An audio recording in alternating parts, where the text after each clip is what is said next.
Brian Carpenter is joining. The State Workforce Board is working on its strategic plan, and the last couple of meetings that we've had with you all were to kind of figure out what the scope and direction of this committee would be, where we could best put our efforts. And so as a part of our strategic plan, each committee will have their own, we're calling them one-pagers, they probably will end up being longer, version of the strategic plan where it outlines the benchmarks and strategies of this committee and what we're going to be working on, so that when you're coming to these things, we have tangible projects that we're trying to accomplish, and it's not a waste of everyone's time, but it's more we can start, working on the things we can work on.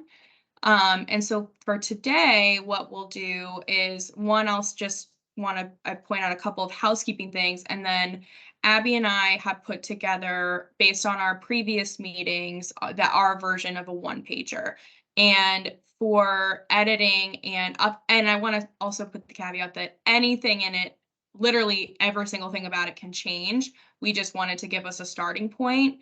And we're going to just review that today. We'll send it to each of you with a deadline for feedback, comments, whatever. We'll make edits, send it again, make edits, send it again, have another meeting where we can discuss and kind of rinse and repeat until you all feel comfortable with the scope of what this committee will be working on.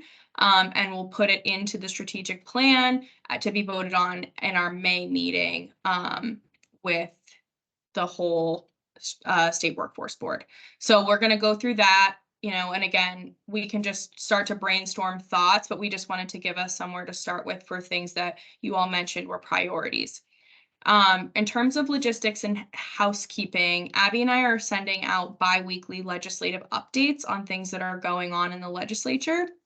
And we have office hours on Fridays that are for committee members and board members who just have thoughts, opinions, questions, anything. So we'll invite you to those, and we'll add you to our list of folks who receive our biweekly updates. But all that is just us letting you know what's going on in the workforce space, or things that are tangentially related to workforce.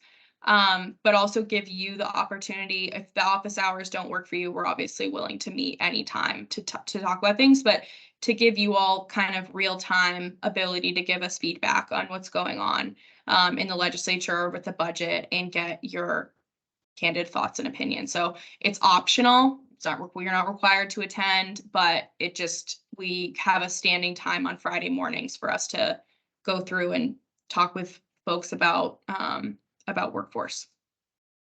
Any questions before we get into the one pager? What was the time on Friday again? Abby, I think it's at 9 or 10. It's usually. It is from 10 to 11 on Fridays. 10 to 11. Thank you. Yeah, so we'll send you the invite, but we wanted to explain it before we sent the invite, because usually people see it and they're like, oh my gosh, you guys invited me to a weekly meeting at Friday. And it's like, just what I would do is just accept it tentatively on your calendar. So you have it, but you don't need to go. There's no work being done. We're just there to answer questions and be a resource to anyone. Any other questions? So one question, would it be easier or equally efficient if a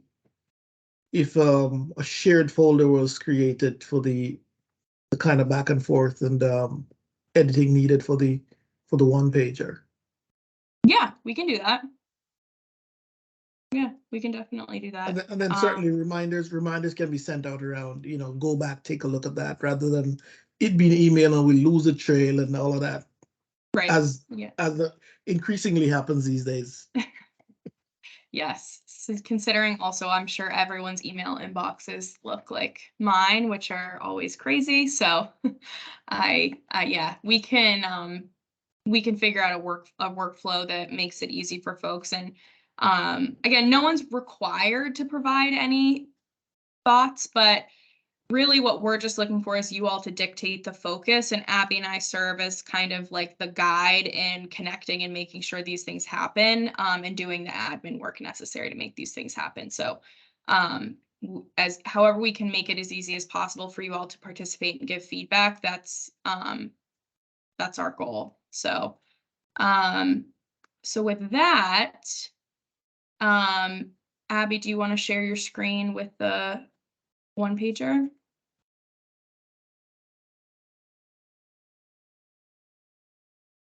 Great.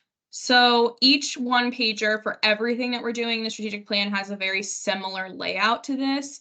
I think it makes the most sense for us not necessarily to nitpick the wording on the situation or the solution. It's really just kind of background. You guys can make edits as we send this out. But really what we're outlining in the situation is that agriculture is a huge piece of the Vermont economy. It's critical to the Vermont economy. Employers, farms are struggling to place people into jobs. We are struggling to find people who are available or willing to do some of these jobs. And it causes pressure, obviously, on prices. It causes pressure on overhead, and it's straining, Vermont farms. Then for our solution, which I want to be clear in saying that we don't believe we alone are going to solve the workforce shortage in agriculture. Abby, if you scroll down, we're having the board focus on a few key areas. So first and foremost, we want to think about some long-term strategies that we all discussed, which are engaging with youth, creating career pipelines, creating kind of that next generation of the labor force, but then also figuring out how to fill immediate jobs. So whether that's foreign labor, whether it's addressing certain bottlenecks, like folks mentioned CDL licenses, and giving current farms the tools that they need to hire, or at least giving them access to that information. And so we took that general solution and turned it into kind of some actionable steps for this committee to take. But I'll pause there for any thoughts first. Would it be helpful to have some sense of where the information and the situation comes from? Yeah, so for the information that comes from the state of Vermont data. So that's what we got from the Think Vermont website on agriculture. It's not copied and paste, but some of the data there comes from there. And then, the rest of it is informed by our conversations with folks across the state and labor market information and Department of Labor.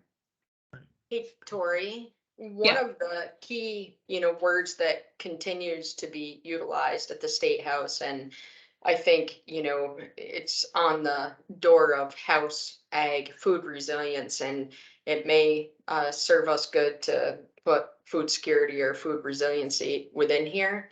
Okay. And also I know that, and we don't have to put this in there, but if we talk about food security, Vermont's lost 32% of its total cropland since 1987.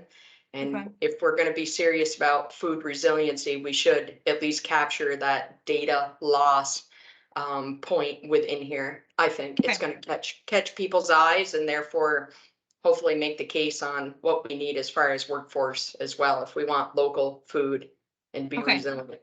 Yeah, I think that's good feedback that we could add.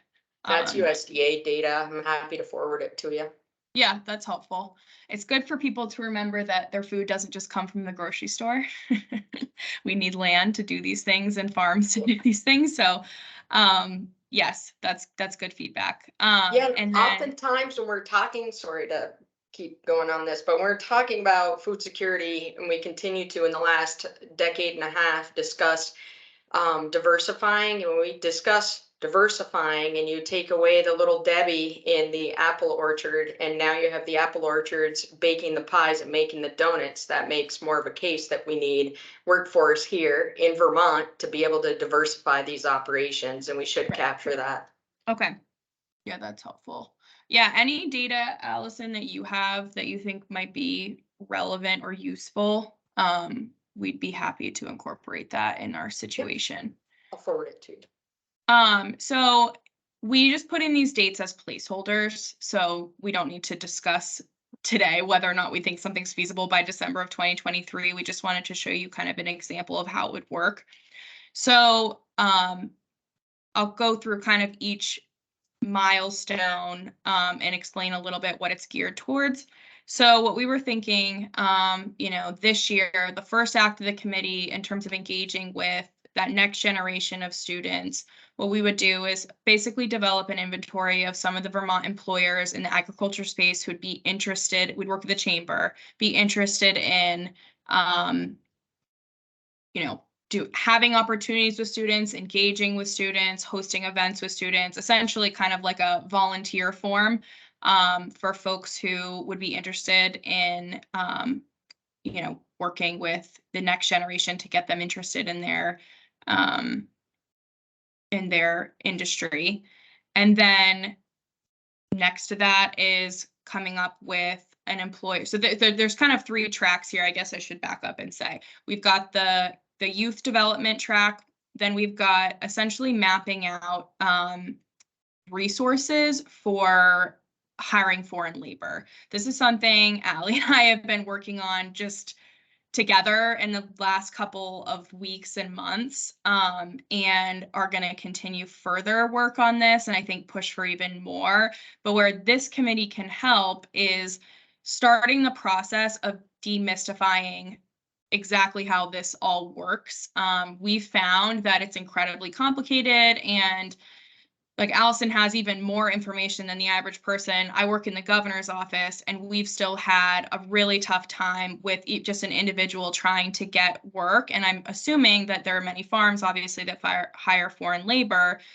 This process might be complicated for them as well. So this committee could work on kind of putting together an employer toolkit focused on the resources available for, hiring foreign labor. I know New York does a lot better job at this than we do. So being able to not necessarily reinvent the wheel, but this committee could help kind of create that and, distribute that, use, the channels through ag to, get that information out to people. It also probably would have ripple effects into our other committees because there are other industries looking to take advantage of visas as well.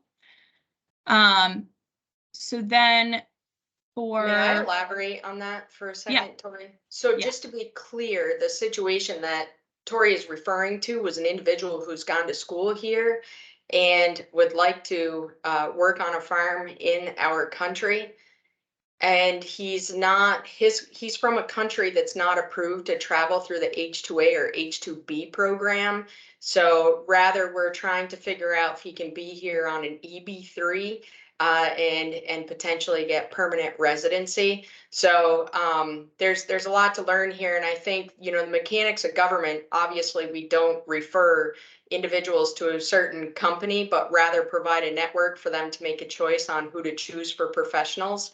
And what we're finding is there's not many professionals in the state of Vermont or even regionally that work on these different visa types of the EB-3 or H-1B. There was a few that were referenced within these emails. And then just recently, there's also the 2-year parole program where folks can come from Cuba, Haiti, Nicaragua, or Ukraine.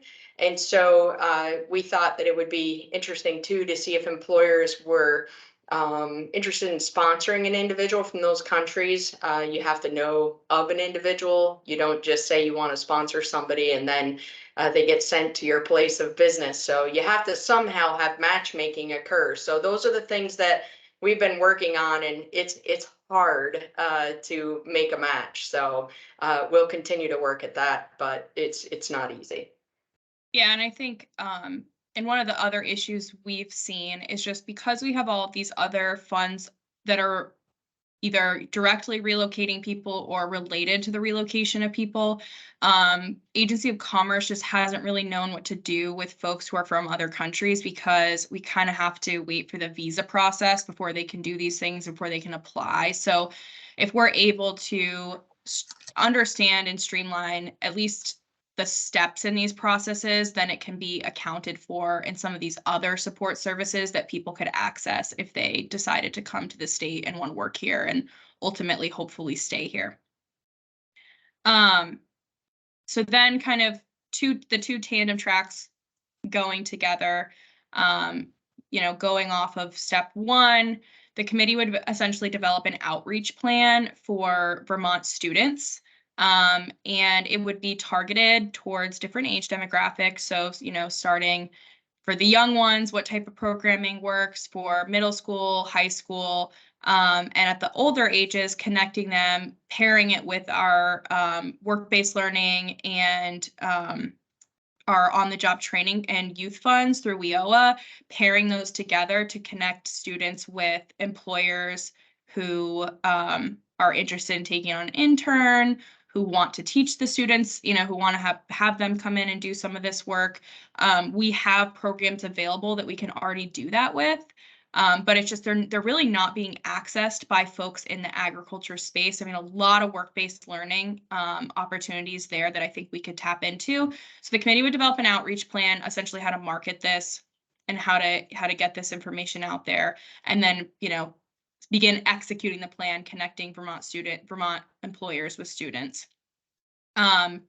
Switching gears a little bit, and Abby can explain this a little bit better than I can, but one of the things you all mentioned that as a priority was CDL licenses. And I think one of the biggest things we can do there is just marketing it, explaining how it works, explaining the potential, explaining the career potential. I know we looked into some of the other issues. It turns out those were federal, like the crossing state lines, for example. But if we could at least grow the pool of people interested in this type of work, just through some targeted communication so they understand that it's there, that would be something that we'd have the committee work on. And then long-term goal would be that the committee actually hosts events for different age groups. And that would be, either experiential, it would be with employers, it would be, really just getting kids, younger folks excited about the potential for working in the agriculture space, what types of great companies are here, what types of great farms are here, and what it could look like. And then making sure that when they're ready to make that decision about what next steps they want to take in life, they understand that there's a Vermont company that can do that for them, or a Vermont farm that can do that for them. And then every year we would essentially measure the effectiveness of this campaign and how it's working. We could do that for any or all of the different pieces of this. Roy? So I want to make sure that I kind of jump in here because if we don't have to reinvent the wheel, we shouldn't. The 4-H does a lot of that in terms of outreach and education to students of at the elementary, middle, and high school ages K to 12, and even beyond that. And so perhaps some kind of collaboration with 4-H programs could actually work, so that the committee doesn't necessarily have to start by reinventing the wheel, the spokes, and whatever. But just collaborate with 4-H, and that's easy to do, relatively easy to do, given my connection to that. Just wanted to point that out. Yeah, I think that's a great point. And I think from our perspective, we, like us as a committee, would not be the ones necessarily developing the programming. I think we could identify some really good partners like 4-H that already do these types of things and figure out ways to get more students exposed to them on like a day event, or do these things so that it drives more interest. We reach some of the kids that might not necessarily sign up for some of these things, or have a in some respects, some of the high achieving kids that think, oh, I don't know if I want to work in ag. Like that's, I don't know if that's the career for me, but, showing them the possibilities. So I think you're right. We don't need to like develop our own programming. We could add some partners that would be able to do a lot of that for us. And we just work with them and sponsor some of these things.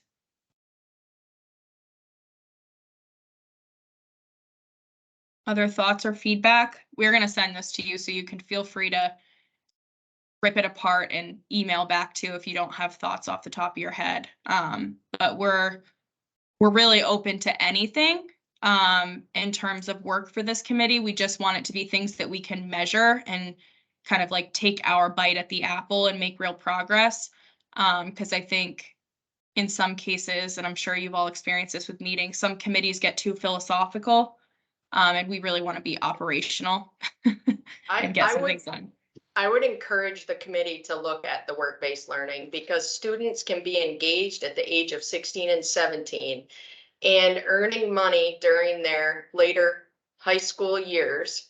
And during that time, they will have to report to school for one English class their senior year, but it allows them, if they finish that English class by December and they double up, they can be a full-time employee working at businesses the back half of their senior year. And I've seen it in our district work exceptionally well. But Yeah. not every district has a work-based learning coordinator. And if they don't, we should be asking if we can work with counselors within the system to help those children that don't wish to go to college to seek work-based learning opportunities. Yeah, and this is, I think, where this is a great project for a committee with the State Workforce Board, because there's a nexus between the work of you all and then our Career Pathways Committee, where we're focused on those work-based learning coordinators and how we can assist the schools and do that stuff better. So it's a great opportunity for us to kind of de-silo some of these conversations while the committee's focused on its piece. So yeah. Joe? Well, I guess my first question to part of this, because all this sounds really positive, putting a plan in place, I think especially for smaller Vermont farms is gonna entail putting them in touch with agencies that can help bring the help in. That's, to me, is I speak with farmers all over the country, and 90% of them are working with an agency to bring in help when they need it, and I think that should be part of it. Yeah. The other thing is, do we know? And you know, maybe somebody's already said this or not, but do we know how many in our sector, how many workers are needed? Is one question. And I don't know if anybody knows that answer. Do you have an idea of how many workers are needed? And then I don't have it off the top of my head, but and it's not perfect, the information that we have, but it's something I can get for the labor market information. It's obviously a little bit tricky just with agriculture because it's more seasonal, but we can get a picture of the number. I would guess thousands, but that's just my best guess based on other sectors. And Allison, the work-based learning, how do we connect folks? And do we need to go to the high schools,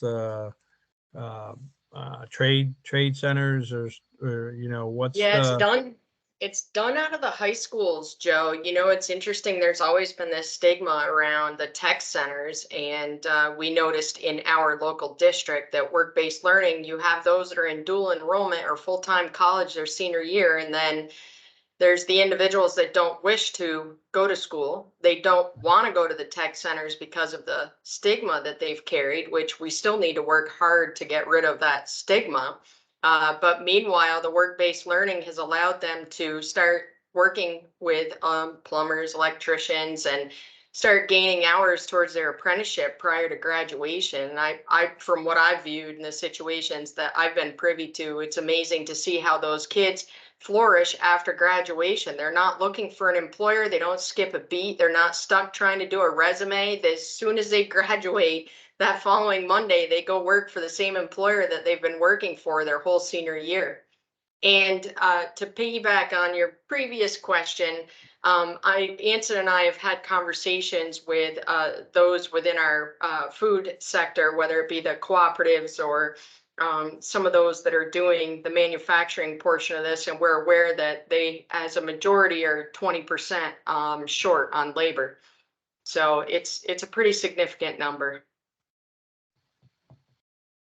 Yeah, and I also think we just proposed, Joe, another $1 million for work-based learning, which is granted out for it's essentially to help cover some of the wages so that, you know, employers who choose to do this get some benefit. They get, they essentially get cheap labor.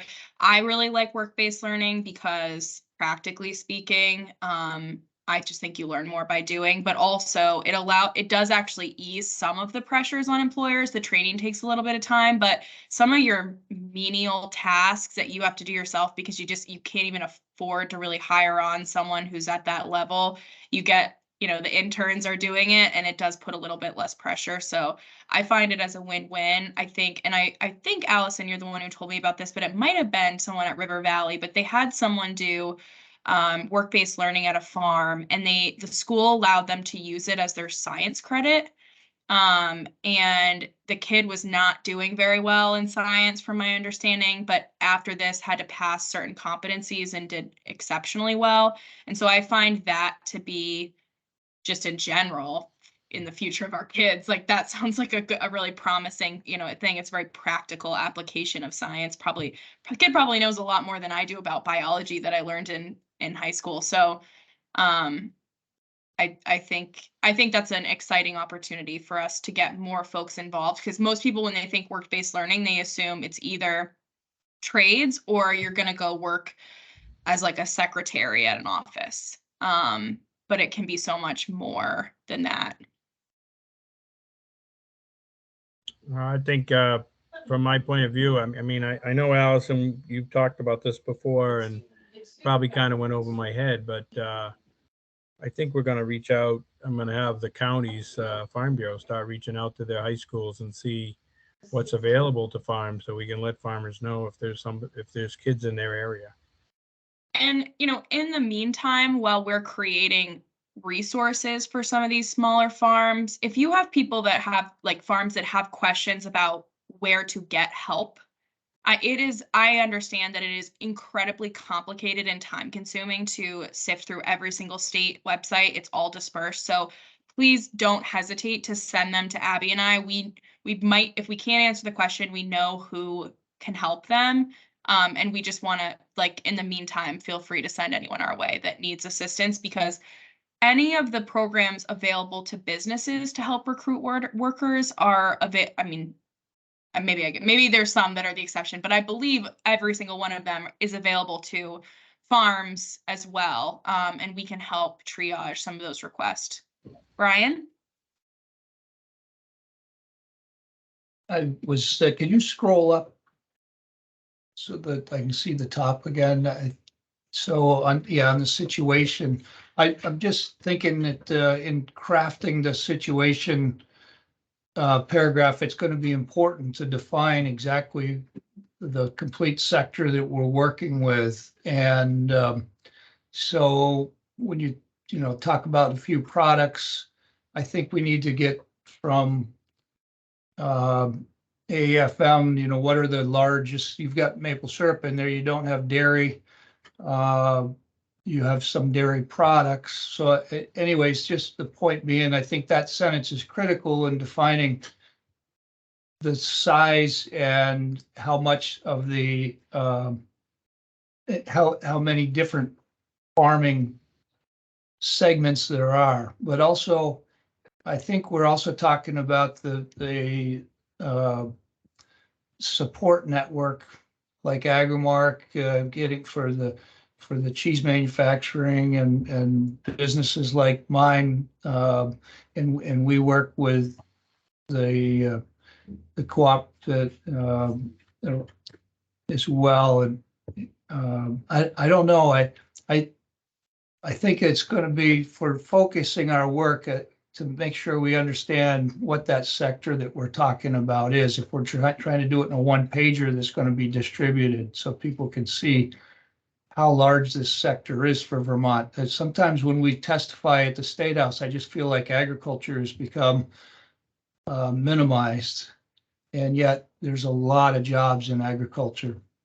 Yeah, I think that's good feedback, and we can incorporate those as well as take any more edits from people. I agree with you. I think it is often minimized, and I don't think people really do understand how much it contributes to that. Vermont our economy wouldn't exist essentially without agriculture. So, and it's not just like a cute little thing that we have cows in Vermont. It's like it's a real important industry. So I think getting the situation right is probably key here, and underscoring the importance.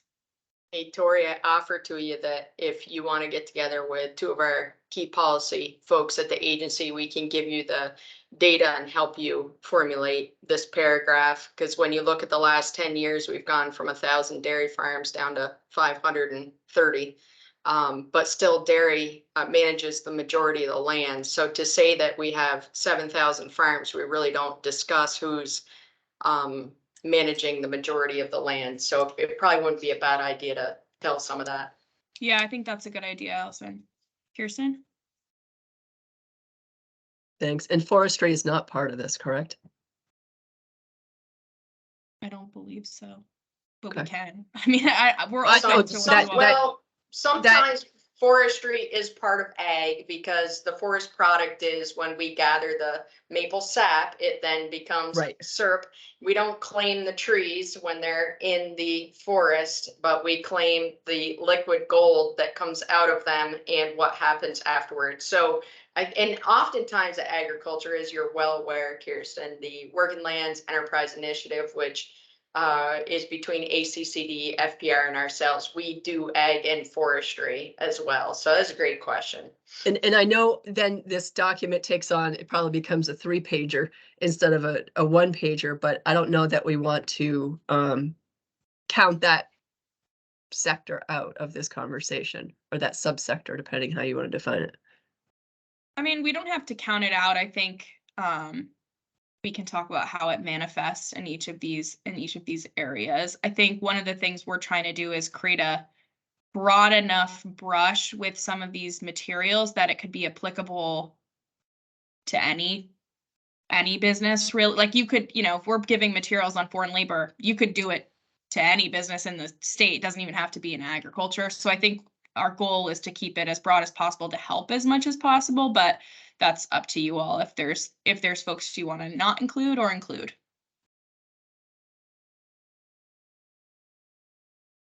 Are there programs for foreign laborers for full-time work that we could educate employers on? That's the type of individual that like our business would be interested in. Techs are very difficult to come by these days, and it's a shrinking pool of candidates, but a growing need. And so is that a potential market that we can tap? It is Yes. a potential market, yes. I But think they- that's the beauty, not the beauty, I guess, but there is a lot more to visas than people understand. It's not just H-2A, it's not just H-2B. I mean, even just researching it myself, it's incredibly complicated. So if we can make it easier, at least businesses to understand transparently, this is what it's going to take stepwise. This is going to be the cost. I think it would be an attractive. I think a lot of employers will say it's probably worth the cost because they can't fill the jobs, and just making that easier. So yeah, that's definitely something we could provide more information for people on. And I feel like we could do a better job of working together with our colleges, because those visas are based on education, technical skills, and a diploma that they've received. And we have to prove that through the visa process that you have the inability to hire those individuals within the United States, US domestics, in order to be able to recruit a migrant worker. It's not impossible, but in the work that we've done recently, in the conversations that Tori and I have had, I left the last conversation stating to Tori that it almost has to exist outside, away from government. And I think of Vermont Sustainable Jobs Fund potentially. So if you call, Brian Carpenter calls, wants to find an employee, can't find local US domestics interested in hiring a migrant worker, that we have a one-stop shop where it's technical service providers within, probably Sustainable Jobs Fund, Farm to Plate, that could handle that sort of activity, make the referrals to whomever the professionals within the state region providing those immigration, the professional components to get you those workers. We don't have the mechanics and functionalities, and it's federally, and oftentimes folks will say, well, call your congressional delegation for that. And the congressional delegation doesn't have all the mechanics and functionalities to explain it to you. It really takes attorneys and agents to be able to help you recruit those sorts of individuals. It can be done. It's just we need a better system to refer people.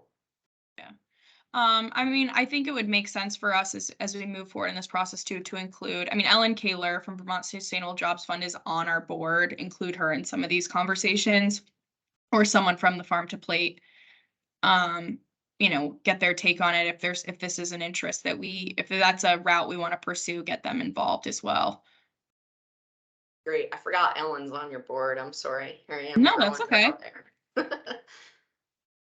Our board is very large, so I don't expect anyone here to have who actually know all the people that are on the board. How large is it? I once knew it's like the biggest in state government, isn't it? Yeah, it's massive. It's like To say 50 people. Any organization we probably affiliate with on our board, if you took a guess. But we have like 40, 45 people right now. It fluctuates between 40 and 50.